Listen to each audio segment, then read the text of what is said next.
Hi everyone, welcome to my channel. ఈరోజు మన ఛానల్లో టేస్టీగా ఉండే వడను ప్రిపేర్ చేసుకుందాము. వడ టిఫిన్ అంటే అందరికీ చాలా చాలా ఇష్టం కదా. ఇది చేయడం కూడా చాలా ఈజీ.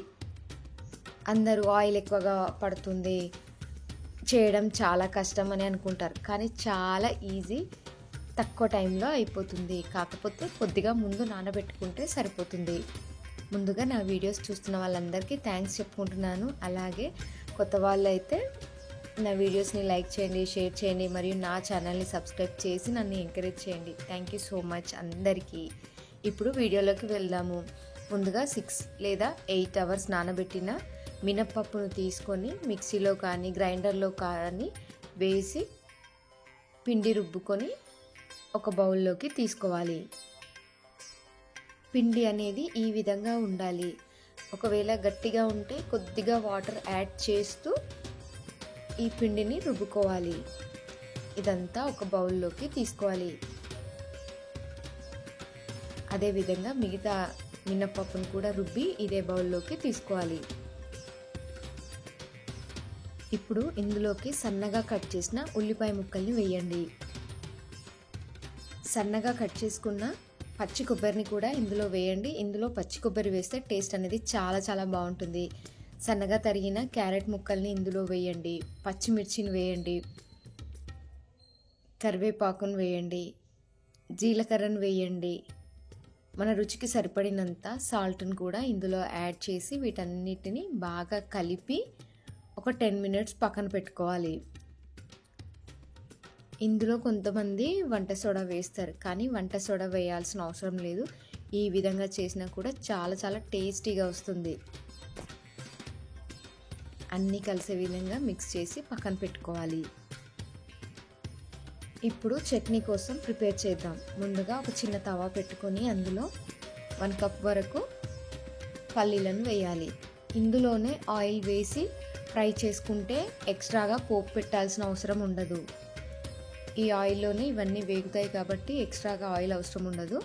ఈ పల్లీలను ఆయిల్లోనే ఫ్రై చేసుకోవాలి. పుట్నాల పప్పును కూడా వేసి ఒక 2 నిమిషాలు అదే విధంగా కలుపుతూ ఉండాలి. వీటిని మాడనివ్వకుండా చూసుకోవాలి. ఇందులో కొబ్బరి ముక్కల్ని కూడా వేయండి. పచ్చి కొబ్బరి వేయడం ద్వారా టేస్ట్ అనేది చాలా చాలా బాగుంటుంది.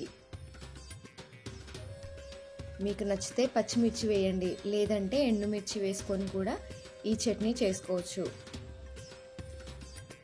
ఇందులో కొద్దిగా జీలకర్రను కూడా యాడ్ చేయండి. 2 నిమిషాల తర్వాత స్టవ్ ఆఫ్ చేసుకోండి. వీటిని చల్లారనివ్వాలి. ఇప్పుడు మరొక తవా తీసుకొని అందులో వడ డీప్ ఫ్రైకి సరిపడినంత ఆయిల్ని పోసి ఆయిల్ని వేడి చేయాలి. ఇప్పుడు ఒక చిన్న బౌల్లో కొన్ని చల్లనీళ్ళని తీసుకొని వడ పిండిని సైడ్ నుంచి ఈ విధంగా తీసుకొని మధ్యలో హోల్ చేసి ఆయిల్లో మెల్లగా వేయాలి. జాగ్రత్తగా కూడా వేయాలి.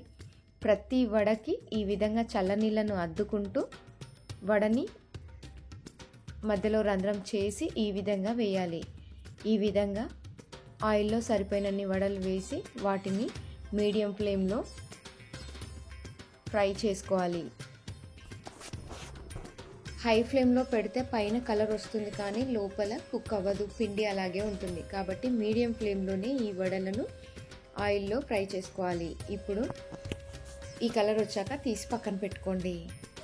చల్లారిన తర్వాత వీటిని మిక్సీ జార్లో వేసుకొని కొద్దిగా జీలకర్రను యాడ్ చేసి నానబెట్టిన కొద్దిగా 2-3 చింతపండు రెబ్బలను కూడా ఇందులో యాడ్ చేసి కొన్ని వాటర్ యాడ్ చేసి మిక్సీ పట్టుకోవాలి. మీకు నచ్చితే దీన్ని పోపు పెట్టుకోండి, లేదంటే ఈ విధంగా తిన్నా టేస్ట్ అయితే చాలా చాలా బాగుంటుంది. సాల్ట్ని ఒకసారి చెక్ చేసుకోండి. నెక్స్ట్ వడలను కూడా అయిపోయింది కాబట్టి ఒక ప్లేట్లోకి సర్వ్ చేసుకొని చట్నీ వేసుకొని తింటే టేస్ట్ అయితే చాలా చాలా బాగుంటుంది. Thank you so much. నా వీడియో నచ్చితే లైక్ చేయండి, షేర్ చేయండి, సబ్స్క్రైబ్ చేయండి.